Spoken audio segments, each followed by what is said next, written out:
100 વૃક્ષોને કેશવ માધવ તપોવન જગતને અર્પણ કરી સંઘ શતાબ્દી વર્ષની ઉજવણી કરતું આર્યાવ્રત નિર્માણ વૃક્ષને વિચાર આ બંનેને વાવવા પડે.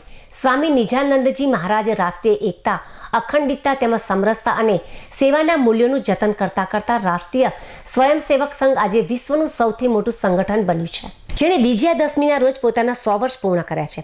ત્યારે સંઘ શતાબ્દી વર્ષ નિમિત્તે સંઘ વિશાળ વટવૃક્ષ બન્યું છે. તે સંઘના છોડનું પ્રેમ અને શ્રદ્ધાપૂર્વક વાવેતર કરનાર પરમ પૂજ્ય ડોક્ટર કેશવ બલિરામ હેડવેકરજીના તથા લાગણીથી સિંચન કરનાર પૂજ્ય ગુરુજીને પાવન સ્મૃતિમાં પર્યાવરણ, રાષ્ટ્ર અને વિશ્વ કલ્યાણના કાર્યોને સમર્પિત પાટણની જાણીતી સંસ્થા આર્યાવ્રત નિર્માણ દ્વારા વિજયાદશમીના દિવસે ગુજરાતના સૌથી મોટા પીપળવન ઓક્સિજન પાર્ક મહાકાળી પીપળવન નોરતા પાટણ ખાતે 100 વૃક્ષો સાથેનું કેશવ માધવ તપોવન નિર્માણ કરવામાં આવ્યું હતું.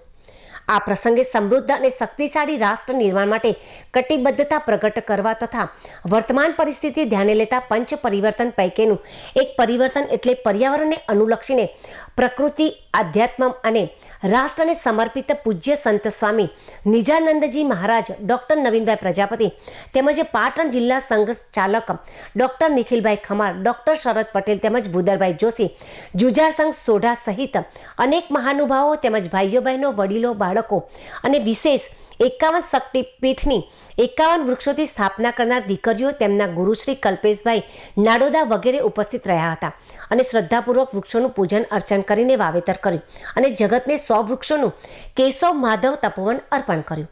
સાથે સાથે દશેરા નિમિત્તે પૂજ્ય સંત નિજાનંદજી મહારાજ સહિત ઉપસ્થિત સૌએ શસ્ત્ર પૂજન પણ કર્યું અને મહાનુભાવોના હસ્તે 51 શક્તિપીઠની 51 વૃક્ષોથી સ્થાપના કરનાર દીકરીઓને પ્રખર પર્યાવરણ પ્રેમી સમોડી પીપળવનના નિર્માતા મહેન્દ્રભાઈ પટેલના સૌજન્યથી મહાનુભાવોના હસ્તે 51 સર્ટિફિકેટ તેમજ મોમેન્ટો સ્વરૂપે આપીને સન્માનિત કરવામાં આવી હતી. પૂજ્ય સંત સ્વામી નિજાનંદજી મહારાજ દ્વારા ખૂબ જ વિસ્તૃત અને પ્રેરક પ્રવચન પણ આપવામાં આવ્યું હતું તથા નવીનભાઈ પ્રજાપતિ અને નિખિલભાઈ ખમાર દ્વારા પણ પ્રવચનને અનુરૂપ ઉદ્બોધન કરી સૌને પર્યાવરણ જતન દ્વારા રાષ્ટ્રને સમૃદ્ધ અને શક્તિશાળી બનાવવા આહવાન કરવામાં આવ્યું હતું. વૃક્ષ અને વિચાર આ બંનેને વાવવા પડે. એક પ્રાકૃતિક સંસ્થાનોને હર્યા ભર્યા રાખે છે, પ્રાકૃતિક સંરચનાઓને હરીભરી રાખે છે. એક સાંસ્કૃતિક સંરચનાઓને સમૃદ્ધ કરે છે, સાંસ્કૃતિક સંરચનાઓને હરીભરી રાખે.